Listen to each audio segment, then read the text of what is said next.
Բրյուսելում գտնվող հայկական սրճարանի վրա թուրք ազգայնականների հարձակումը ահաբեկչություն էր թե սրճարանը տիրոջ և թե հայ համայնքի նկատմամբ։ Սա Բելգիայի խորհրդարանականների գնահատականն է այն ավերածություններին, որ մի քանի օր առաջ Բաբելոնյան այգի սրճարանում հակաքրդական ցույցի ժամանակ իրականացրել են Բելգիայում բնակվող թուրքերը։ Պարբերաբար հարձակումները սրճարանատեր Պետրոս Պետրոսյանը համարում է ոչ թե իր, այլ հայ համայնքի դեմ ուղղված գործողություն։ Ընդառաջ իմ անձնական հարցը չի, այս հարցը դարձավ համահայկական հարց հոս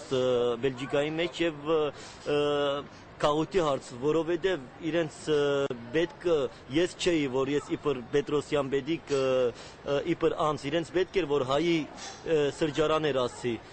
Հայ գործարարը համոզված է, սա թուրքերի վերջին հարձակումը չէ, քանի որ նրանք պատրաստվում են նոյեմբերի 3-ին եւս դուրս գալ փողոց։ Ցույցն արտոնելու համար արդեն դիմել են Սան-Ժոնսի, Սքարբեքի եւ Միլբրուքսելի թաղապետարաններ։ Ու թեև առաջին երկուսից մերժում են ստացել, սակայն գործարարի խոսքով թուրքական Գորշ Գալեր կազմակերպության կողմնակիցները, որ քողարկված գործում են տուրիստական գործակալության անվան տակ, իրենց մտադրությունից չեն հրաժարվի։ Անվտանգությունն ապահովելու խնդրանքով Բելգիայի հայ համայնքը դիմել է կառավարությանը։ Ոստիկանությունն էլ խոստացել է սրճարանի տարածքը հսկող զրահամեքենաները չեն հեռանալ, մինչև իրավիճակը չկայունանա։ Նամակ ենք ուղարկել, Հայտարարի Կրասենյակի անունով ենք ուղարկել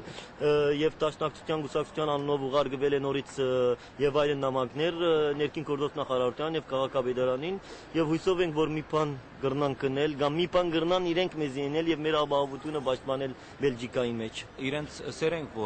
որ եթե դուք չեք գրնար հայերուն պաշտպանեք Բելգիկայի մեջ, մենք պատրաստ ենք հայերուն պաշտպանենք եւ պատրաստ ենք նույնիսկ ցեզի ալ պաշտպանենք։ Ուրեմն մենք հիմա իրենց պատասխանը կսպասենք անպայման եւ չեմ կարծեր մենք պիտի լրենք ինչ որ եղավ եւ կմտածենք հիմա ցույցի դիտելենք։ Առաջին քայլն արդեն արված է։ Ոչ ցեղասպան Թուրքիայի մուտքին Եվրոպա կարգախոսով դեկտեմբերի 14-ին Բրյուսելի կենտրոնական հրապարակում Դաշնակցության Եվրոպայի կենտրոնական կոմիտեի նախաձեռնությամբ համախմբվելու են ողջ Եվրոպայի հայերը եւ հին աշխարհին հորդորելու կանխել ոճրագործ մի պետության մուտքը քաղաքակրթություն։ Գայանե Հակոբյան, Երկիրն այսօր։